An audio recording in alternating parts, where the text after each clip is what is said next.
racing. Untitled Shamrock Blue is bursting through a gap and coming ominously. Shamrock Blue's got the lead and Shamrock Blue's got the money. Welcome to this week's edition of the Final Gallop. It is episode 227 and is proudly supported by the Brisbane Airport Hotels Group. Another two-state Saturday for our stable as the Autumn Carnival ramps up down south. We'll shortly look at our two runners on Golden Slipper Raceday at Rosehill and 7 runners at the QTIS Jewel Raceday at Doomben on Saturday.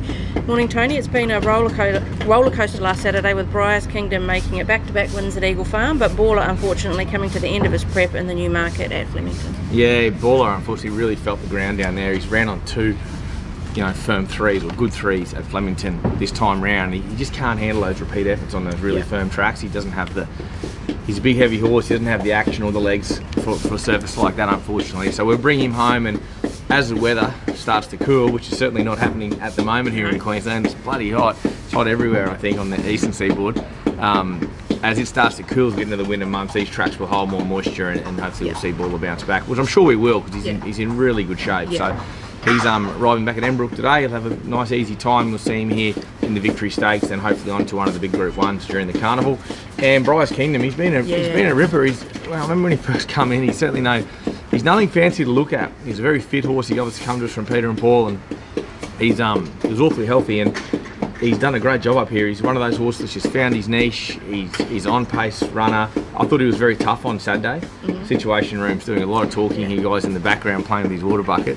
But he's very tough, on-pace horse. He toughed it out really well yesterday in that on Saturday in that 1400. I thought he was excellent. So well done to John Price and his team there. Absolutely. It's getting tougher and tougher for him the more he wins, but he's been a great little addition to the stable. He has. Now, before we get into our previews, on Monday and Tuesday we will have the big Magic Millions QTIS sale, where you and John Foote will be looking at securing some real value yearlings for our stable. Yeah, John and I certainly will be. It's our major sale here in Queensland, the QTIS sale. So the whole catalogue of 400 and something horses, all just QTIS eligible horses. And we all know how good that incentive scheme is. We arguably think it's the best incentive scheme in Australia. Here in Queensland, race for really good money. And those fillies especially race for that big money on a Saturday. So it's a tough sale. It's very similar to what I mentioned about Melbourne Premier and English Classic. John's got to do an awful amount of work. We do a fair bit of pedigree analysis on the sale as well, and we try and come up with those nice, sharp, cutest running horses, and hopefully we're going to get another all that pizzazz that can get back into the duel on like he is on Saturday. So I think it's a good sale. So if you want to get involved, Claire will give you the details. Like I said, it's our most affordable and our most active probably sale outside of January, but certainly with an average selling price of around the 40 grand, I think that'll maybe drop a little bit this year the way things are. So there'll be some good bargains there to be bought. So if you are interested, the best thing for you to do is email at sales@gollanracing.com.au and let us know your level of interest, and please also keep an eye out on our social media pages for any purchases that we do make, and let us know and we can get you involved in those. Okay, let's start our preview at Golden Slipper Raceday at Rosehill on Saturday. The rail is in the 2 metre position. The track is currently rated a soft 6 with mostly sunny and hot days ahead.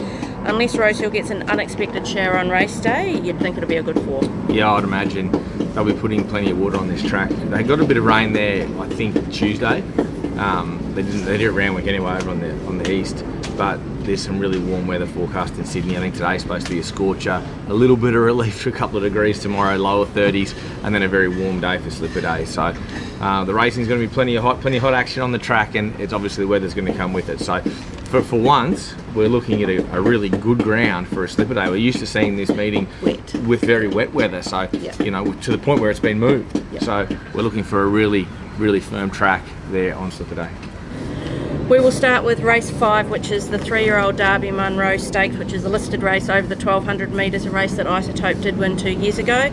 Nettuno will run in this. He will carry 58.5 kilos. Ryan Maloney will ride from barrier 12. He's currently paying $23 to win and $6 for the place. He was a group winner as a 2-year-old almost 12 months ago now, then a group placed as an early 3-year-old in the spring in the San Domenico at Rosehill.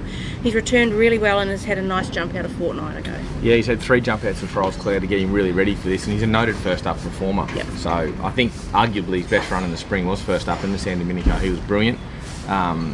He was good first start at the races as well as the unbeaten 2-year-old. So he's prepped up for a good first up run here. I think the horse is in great shape. I think he's been well overlooked in the market, to be honest. I think they've overlooked him. They normally do when the Queenslanders come down from here. So I expect the horse to race really well. I'm not too concerned with his wide draw. I expect him to race a lot closer to the speed than what the speed maps have him as well. With Ryan Maloney back on board, he knows him well. He's jumped him out.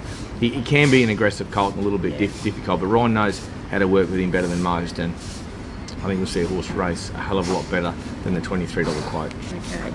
The other runner we have down there will be in race 9. It is the Group 1 Galaxy over the 1100 metres. You did have your first Group 1 success as a trainer in this race 11 years ago with Temple of Boom. This year you'll have Zoustyle. He'll carry 53 kilos. Regan Bayliss will ride barrier 8. He's currently paying $12 to win and $3.60 for the place. He held on really well in the Group 1 Oakley Plate a couple of weeks ago after reeling off some really quick early sectionals. He gets in light in this race and has a good front running jockey on board in Regan. Yeah, he does. He's riding well, Regan Bayliss, and he is very good up on speed. He this race was 2 weeks after Slipper Day when I won it. It was at Randwick actually. Yeah. I remember it like it was yesterday. I know it was 11 years ago. It doesn't feel like 11 years ago, then some days it does. J-Mac on board at Randwick for Temple of Boom. But Zoustyle, when I first seen the fields come out and saw the barrier, I wasn't too pleased. And the more you go through the race, I'm not too concerned now. There's not the speed in the race comes outside of him.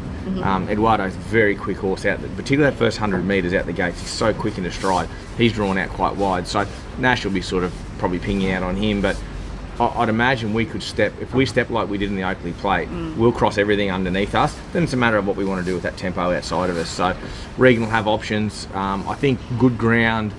It'll be a fast race, this race. They'll run really slick time. I certainly like him coming off the bend at Rosehill, going for home more so than I did at Sandown. With that shoot and that big long 600 metre run in. It was made life a lot tougher for him. So I think this track suits him better. I think he'll possibly start shorter than the odds on offer there at the moment. I think he'll shorten a bit in the market. I think let fast horses be fast, not as fast as he was in the Oakley Plate with a more controlled speed. I think he'll be right in the finish of this race. And he's arguably in career best form. Oh, he is. He comes off a really resilient spring. You know, around that Coolangatta form, etc. That's bloody good form for this race. You know, as the acceptances have come through now, the final field's out. I think he's very well placed, probably to run. If he can run up to what he did in the Oakley Plate, which I expect him to, there's no doubt he'll be in the finish here. Okay.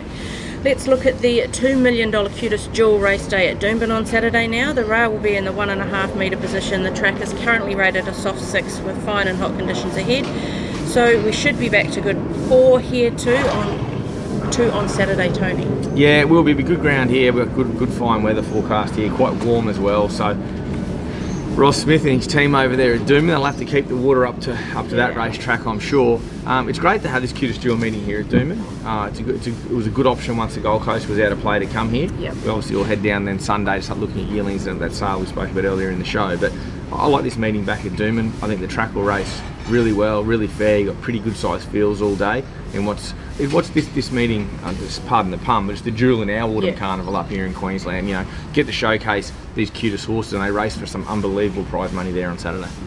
We will start with race 1, which is the benchmark 78 handicap over the 1,050 metres. Shamrock Lou will run in the 61 kilos. Jimmy Orman on board from barrier 15. Shamrock is currently paying $15 to win and $3.70 for the place. He is first up for the preparation and is a 6-time winner. He usually races well fresh and did have an easy jump out a fortnight ago to get ready for this. Yeah, he has jumped out over half a mile. I would usually have given him another one. His recovery, his fitness, his work's been unbelievable. So I'm more than happy to go to the races. Hard programming these horses at the moment. These sort of up in the ratings horses that have won a lot of races this short trip. So he will run. The wide gate does make it tough, but there is a good amount of speed in this race. I think there'll be plenty of pressure here. So we've got Queensland's best, most consistent best rider on board in Jimmy Orman that's there on Saturday anyway, and I'm sure he'll give him as good a ride as he can off an awkward draw. The horse is going particularly well. 61's a bit of a steadier, but it's an ideal first up run, and they won't want to be tippy-toeing late because he'll really be strong to the line. Okay. Second runner we have is Situation Room, who has quietened down now because he's got a bit of hay to eat. He will carry 55 kilos with Angela Jones's 1.5 kilo claim. He's drawn barrier 16. He's currently paying $5 to win and $1.75 a place. He was an impressive 2-length winner last start, leading for the trip over the Doomben 1200.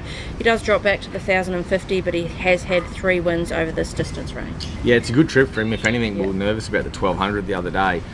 I don't love the wide draw as much here. The other day it was always going to be tricky, but I was pretty adamant what we were going to do. It does make life a lot harder here at the 1,000. You jump onto that corner quite quickly.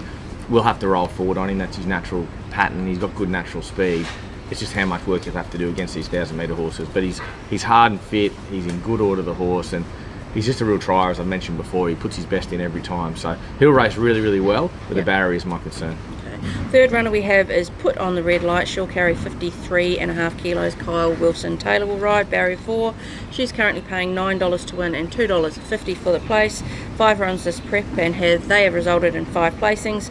Last start only went down by a head, finishing strongly, drawn well, and she does get the blinkers on for the first time. Yeah, blinkers on could be the key to her. I think she's probably the one of my 3 at the price. I like her at the odds. She's drawn low.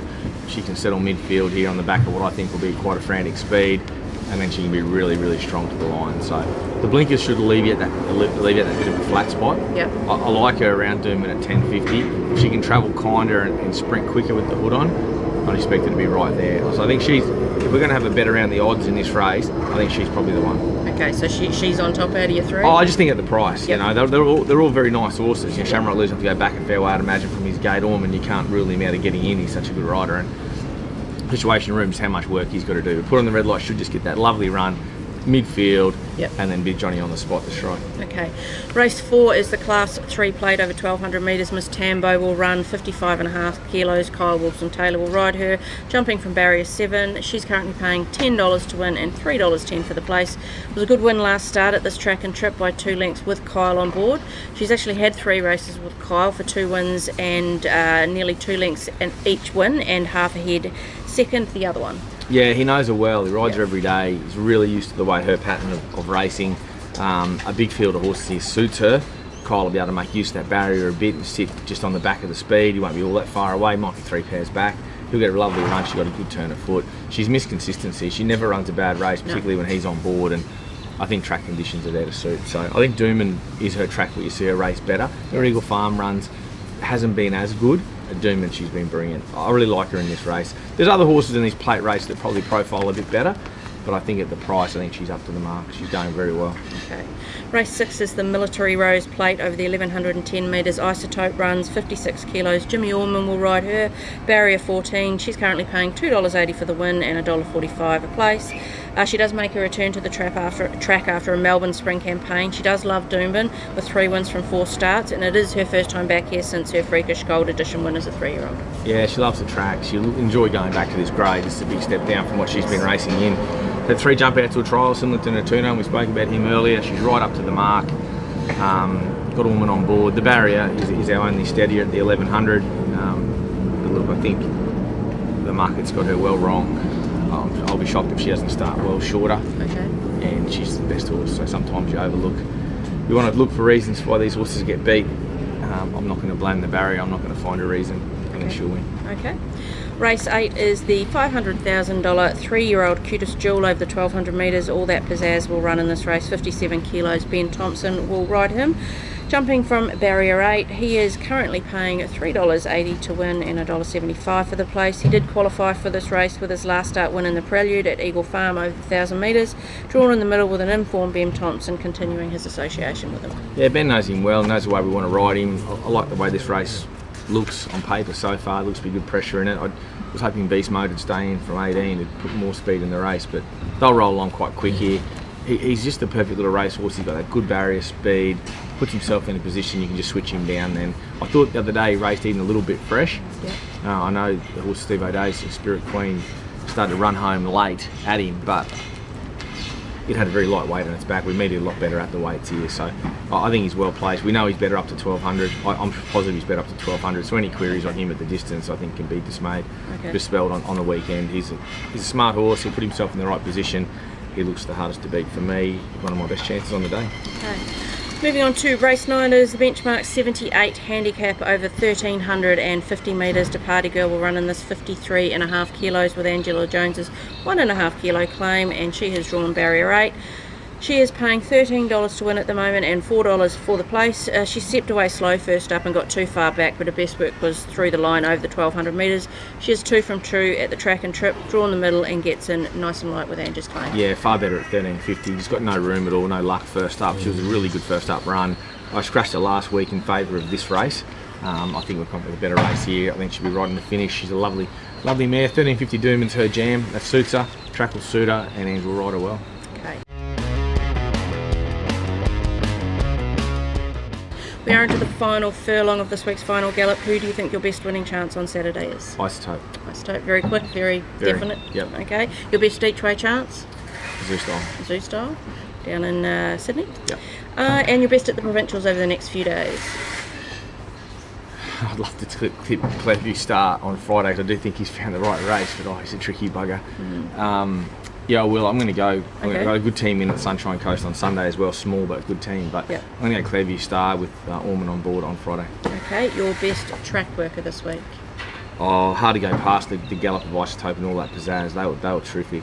They were really, really good. Nettuno did what he had to do. Yeah.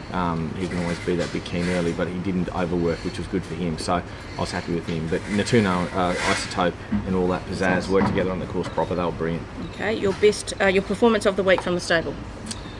Well, it's the only one to go with old Briars, and I tell you what, didn't we need him? He was the last race today at Eagle Farm. Yeah. It was all duck with no dinner, that's for sure. Yeah, she was going to be baked beans on toast back in the unit if he didn't win. So Briars Kingdom definitely performance of the week. Okay, it is time for Cav's Corner, which is proudly supported by the Brisbane Airport Hotels Group. He's gone a little bit off the boil the past couple of weeks, but as they say, you can't keep a good man down. Do we go with good man? Or? Oh yeah, may as well. Okay, sure.